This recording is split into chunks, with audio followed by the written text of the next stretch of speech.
후기, 새로운 역사의 문이 열렸다. 니치렌 불법에 태양은 21세기의 드넓은 하늘에 찬연히 떠오르고 창과 인간주의의 깃발은 세계 192개국 지역에 휘날리고 있다. 창과학회는 일연부재의 광선유포 된다는 것도 의심이 없을 것이로다. 어서 265쪽라는 니치렌 대성인의 말씀을 현실로 실현시키며 말번 만년을 윤택하게 하는 세계 광선유포의 연구한 대화를 열었다. 그 광포 서원과 평화 건설의 발자취를 쓴 전작 소설 인간혁명 총 12권에 이어 속편 신인간혁명 총 30권이 이번에 완결되어 출판 단계에 이르렀다. 1964년 12월 2일에 인간혁명 집필을 시작하고 54년 신인간혁명의 펜을 잡고 25년 제자가 심혈을 기울여 쓴 창과 광포의 일기 문서의 은사 도다 조세 선생님은 틀림없이 기쁜 마음으로 고개를 끄덕여 주실 것이다. 소설 인간혁명은 제2차 세계대전의 패전이 임박하던 1945년 7월 3일 군부정부의 탄압을 받아 투옥된 도다가 추록하면서부터 시작된다. 도다는 군부정부의 탄압과 맞서 싸우다 옥사한 초대회장 마키코치 스네 사부로의 유지를 이어받아 괴멸 상태에 놓인 학회의 재건에 착수하고 제2대 회장으로서 일어선다. 제자 야마모토 시니치와 함께 생애 워너비인 회원 75만 세대를 달성하면서 일본 광선유포의 기반을 구축하고 1958년 4월 2일에 서거한다. 그리고 후계인 시니치가 제3대 회장에 취임하는 부분에서 끝난다. 내가 도다 선생님의 정기소설로서 인간혁명을 집필하겠다고 결의한 까닭은 세간의 오해와 중상에 정면으로 맞선 선생님의 진실을 밝히고 세계의 선양함과 동시에 창가 정신의 정사와 진실한 신앙의 길을 후세에 남기고 싶었기 때문이다. 1965년 1월 1일자부터 세익교신문의 연재가 시작된 인간혁명이 1993년 2월 11일에 종료되자 전국의 수많은 회원으로부터 소편 연재를 바라는 요청이 있었다.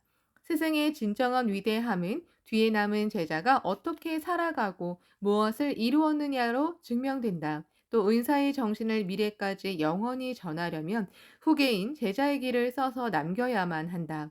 게다가 세익교 신문사에서도 강하게 요청했으므로 집필은 내 사명이라고 마음 깊이 정하고 받아들였다. 소편이 되는 신인간혁명의 펜을 잡은 때는 그해 8월 6일 나가노 연수 도량에서였다.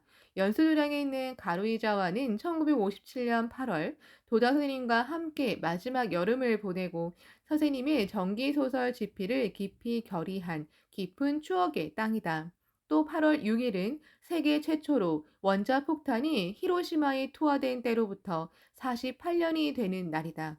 나는 그날 이곳에서 신인간혁명을 쓰기로 했다. 전작인 인간혁명은 1964년 12월 2일 제2차 세계대전 때 처참한 지상전이 전개된 오키나와에서 기고하면서 들어가는 길에 이렇게 썼다. 전쟁만큼 잔혹한 것은 없다. 전쟁만큼 비참한 것은 없다. 한편 신인간혁명은 다음 구절로 시작한다. 평화만큼 존귀한 것은 없다. 평화만큼 행복한 것은 없다. 평화야말로 인류가 나아가야 할 근본의 제1보이지 않으면 안 된다. 세계 광선유포의 목적은 바로 전 인류의 행복과 평화를 실현하는 것이다. 나는 이 두 개에 들어가는 글에 선사와 은사의 정신과 사상을 이어받아 반드시 전쟁의 세기에서 평화의 세기로 역사를 전환하겠다는 제자로서의 맹세를 영원히 각인하고 싶었다. 신인간혁명을 기고할 때 내 나이는 65살이었고 완결까지는 30권을 예정하고 있었다. 국내는 물론이고 세계를 동분서주하는 속에서 해야 하는 일이었다. 제한된 생명의 시간과 맞서 싸우는 장절한 투쟁이라고 각오하고 시작한 집필이었다. 연재는 1993년 11월 18일자부터 개시되었다. 하루하루가 온 힘을 다하는 진검승부였다.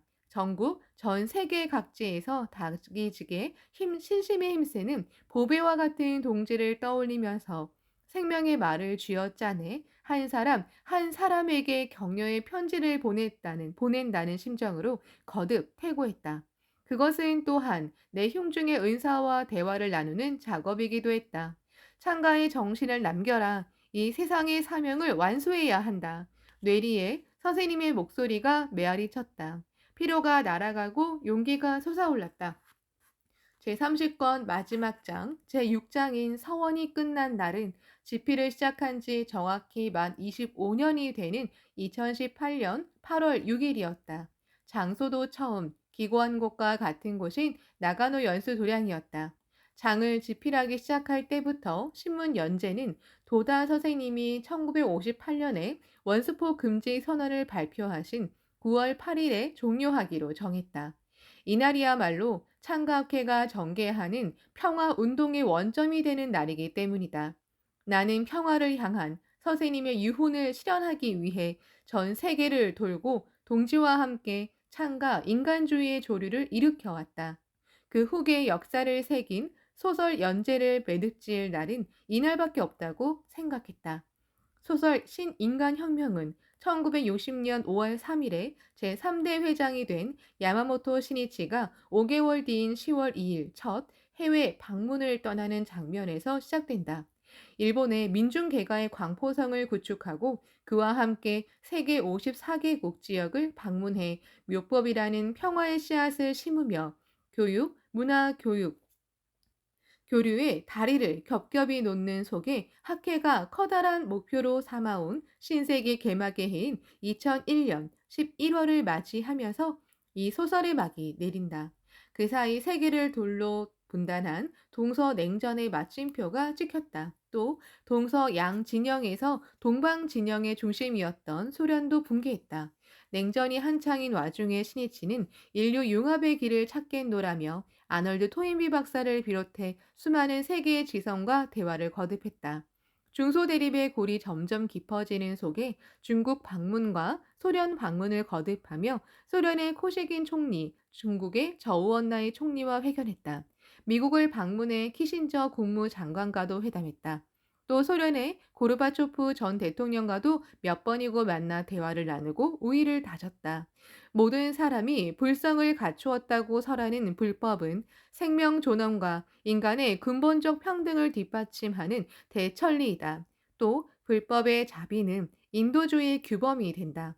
참으로 불법이야말로 불신을 신뢰로, 증오를 우정으로 바꾸고 모든 전쟁을 근절하여 한국 평화를 실현하는 위대한 사상이다.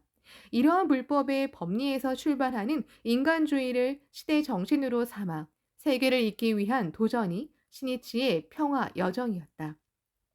세계 강포에 매진하는 학회는 부패, 타락하고 형해화된 종문으로부터 혼의 독립을 쟁취함으로써 크게 비약하는 대전환기를 맞게 되었다.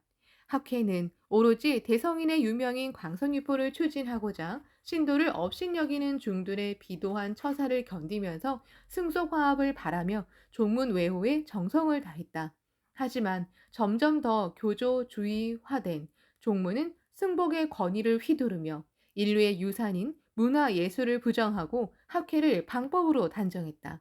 또 권력에 물든 그들은 법주를 정점으로 하는 승려의 신도 지배와 불합리한 승속 차별을 추진하면서 대성인 정신을 위배했고 불법이 설하는 생명 존엄과 만인 평등을 짓밟아 버렸다.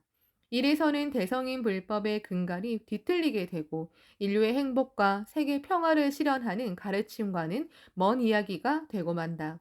종교개혁을 위해 일어선 학회는 대성인의 정신으로 돌아가라라고 간언했다. 그러자 종무는 광선유포를 위한 불이불칙의 단체인 학회의 해산을 공고하고 게다가 파문까지 통고했다. 그들이 그 문서를 보낸 1991년 11월 28일은 창가학회가 종문의 쇠사슬에 해방되어 혼의 독립을 쟁취한 기념일이 되었다. 창가의 전진을 방해하는 아문이 걷히고 세계광포의 대도가 활짝 열렸다. 진실한 세계 종교로서 21세기를 향해 상쾌하게 비약하는 아침이 도래했다.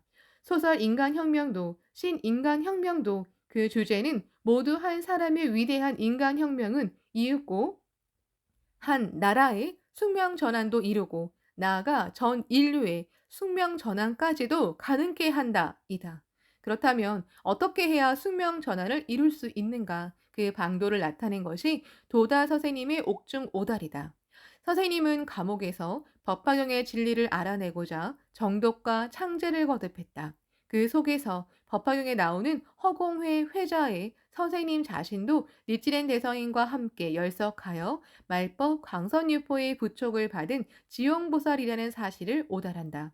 그 대환희 속에서 광선유포를 위해 생애를 바치겠다고 맹세한다.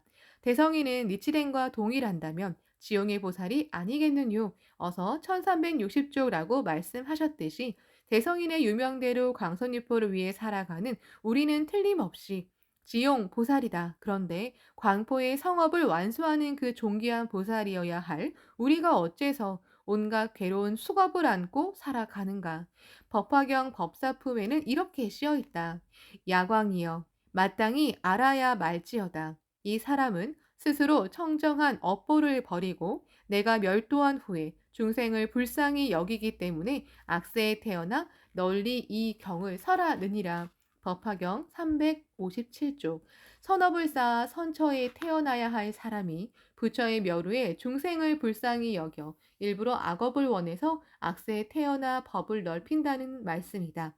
묘략대사는 이 구절을 원겸 어업, 원해서 업을 겸하다이라고 해석했다. 그야말로 이 원리대로 우리는 고뇌하는 사람들을 구제하겠노라고 서원하고 병고, 경제고, 가정부라 또는 고독이나 열등감 등 온갖 숙명을 안고 악세 말법에 출연했다. 그러나 남묘 호랭개교라고 부르고 자잉화타에 걸친 신심에 힘쓰며 광포를 위해 살아가면 지용보살의 가득 넘치는 생명이 부처의 위대한 생명이 용연한다. 어떠한 고난이나 어려움의 장벽도 타고 넘을 수 있는 지혜가, 용기가, 힘이, 희망이, 환희가 우리 생명에 넘친다. 그리고 숙명의 폭풍우를 가면히 이겨내고 불법의 정의와 위대한 공력을 증명하며 광선유포할 수 있다. 아니, 그러기 위해 씩씩하게 고뇌를 짊어지고 이 세상에 온 것이다. 요컨대 숙명과 사명은 표리일체이고 숙명은 그대로 그 사람 고유의 존귀한 사명이 된다. 그렇다면 광포의 끝까지 살아갈 때 전환할 수 없는 숙명 따위는 절대로 없는 법이다. 모두가 지용보살이고 행복해질 권리가 있다. 모두가 인생의 영광스러운 무대에서 눈보라가 휘몰아치는 겨울을 따스한 햇살이 비치는 봄으로 고뇌를 환희로 바꾸는 위대한 드라마를 연기하는 주인공이자 명배우이다. 소설 신인간혁명에서는 이러한 숙명은 사명이라는 점을 기조로 이야기를 전개했다.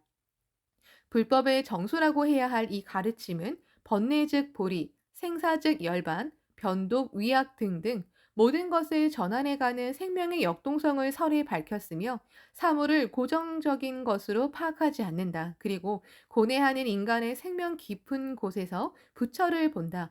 부처, 다시 말해 인간이 지닌 존극한 선성, 창조성, 주체성을 각성시켜 발현하는 길을 나타내고 있다. 그 생명의 변혁 작업을 우리는 인간혁명이라고 부른다. 사회도 국가도 세계도 그것을 건설하는 주체자는 인간 자신이다. 증오도 신뢰도 멸시도 존경도 전쟁도 평화도 모두 인간의 일념에서 나온다. 그러므로 인간혁명 없이는 자신의 행복도 사회의 번영도 세계의 항구 평화도 있을 수 없다. 이 일점이 결여되면 온갖 노력도 사상 누각이 된다. 그 불법을 근간으로 하는 인간혁명의 철학은 제3의 천년을 시작하는 인류의 새로운 이정표가 될 것이다. 불멸의 혼에는 마찬가지로 불멸의 행동이 필요하다. 이 말은 무노 톨스토이의 잠언이다. 소설 신인간혁명 완결을 새로운 출발로 하여 창가 동지가 야마모토 시니치로서 일어나 벗의 행복을 위해 달리고 끊임없는 불굴의 행동으로 자신의 빛나는 인간혁명의 역사를 쓰기를 진심으로 염원한다. 이 세상에 불행이 있는 한 광선유포라는 인간 승리에 대해 서사시를 더욱더 용장하게 현란하게 써 내려가야 한다. 그러므로 우리의 광포 서원을 향한 사제 여행은 계속된다. 끝으로 표지를 장식해 주신 고 히가시야마 가이이 화백과 25년이라는 긴 시간 동안 사파를 담당해 주신 오치다 게니치로 화백, 세이코 신문사의 편집 출판 담당자를 비롯한 모든 관계자 그리고 모든 독자 여러분에게 진심으로 감사의 말씀을 전하고 싶다. 2018년 9월 8일 소설 신인간혁명 신문 연재를 완결한 날에 도쿄 시나노마치 창가케 총본부에서